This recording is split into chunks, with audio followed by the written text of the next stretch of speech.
Good morning. This is X-Pulse AI Morning Mix.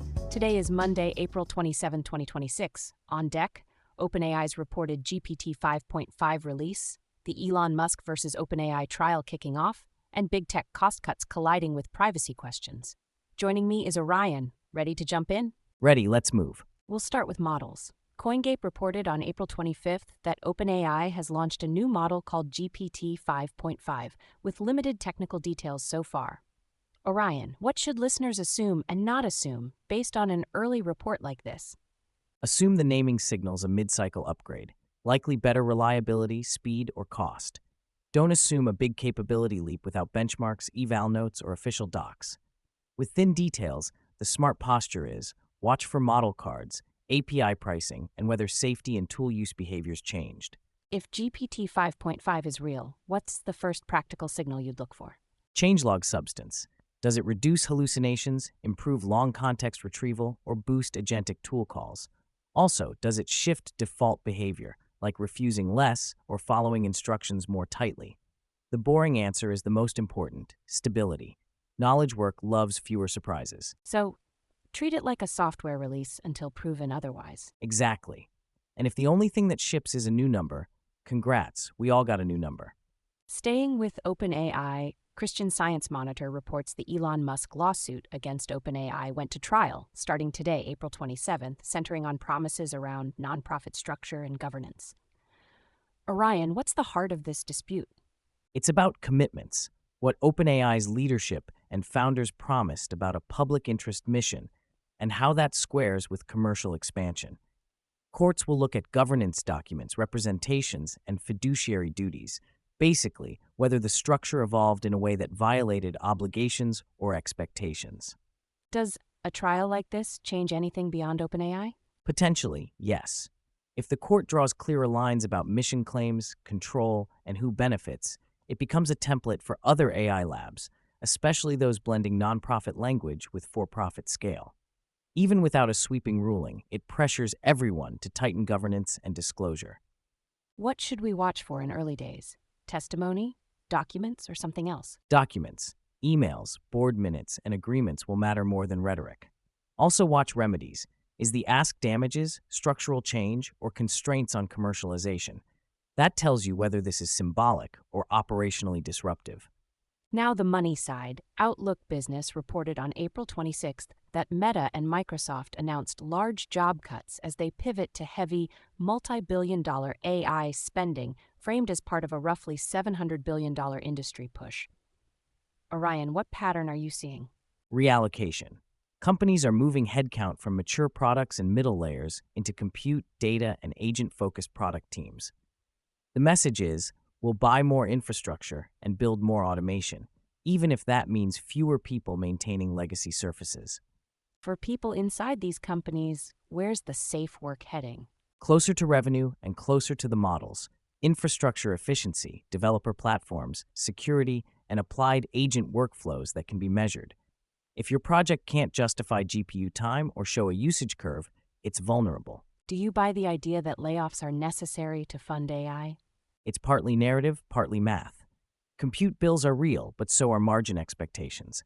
This is leadership choosing where growth lives. And it's also a signal to Wall Street. We're serious about the shift, even if it's painful.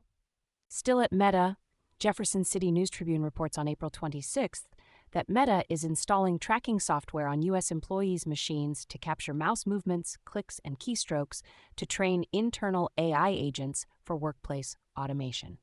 Orion, what's your read? This is ambitious and combustible. Training agents on real workflows is powerful because it captures messy reality, how tasks actually get done. But keystroke-level monitoring collides with privacy, consent, and labor trust. The technical upside is obvious. The organizational risk is just as obvious. What would good safeguards look like here? Strict scoping and transparency, what's collected, when, and why. Minimize sensitive fields, exclude personal sessions, and avoid raw text capture where possible. Add strong access controls, retention limits, and auditing.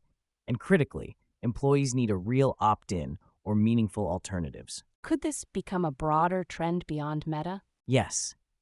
As agents move from demos to deployment, companies will seek interaction data. The winners will find ways to learn from workflows without turning the workplace into a panopticon. Nobody wants their spreadsheet to narc on them. Let's hop to regulation. The UK House of Commons Library published an updated briefing on April 27th, summarizing the UK's AI rules, emphasizing oversight spread across existing regulators, like the Information Commissioner's Office, and a stance that most systems should be regulated at the point of use.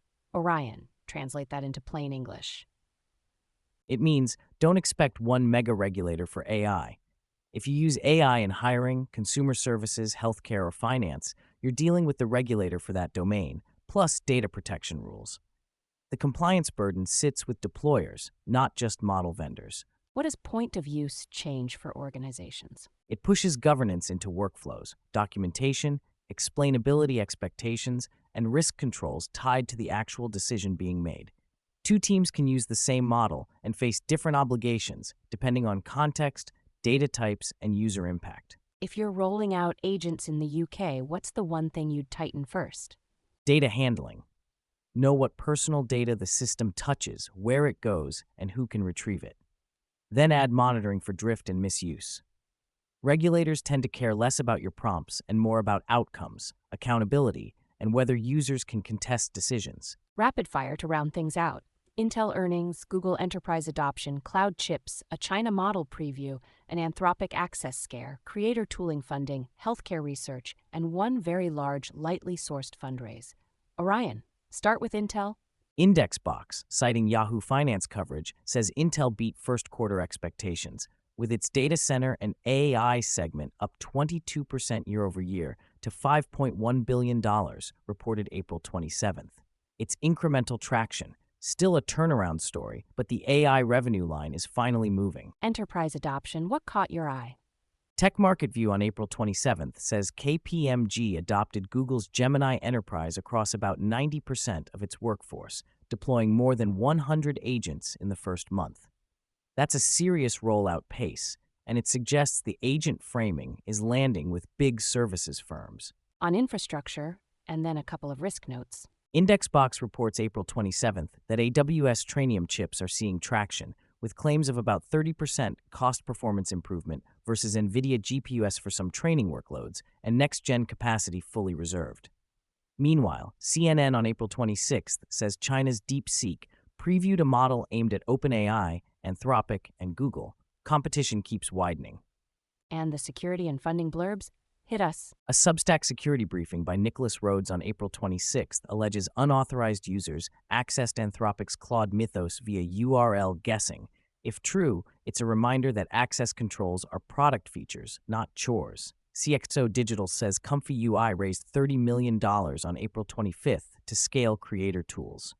Springer on April 25th published a survey on AI moving into clinical practice. Finally, a blog by Dawn Liffart reported April 25th that AMI Labs raised about $1.03 billion for world models, but corroboration is limited. Treat that one carefully. That's X-Pulse AI Morning Mix from X-Pulse for Monday, April 27th, 2026. Share it with someone who'd find it useful. See you next time.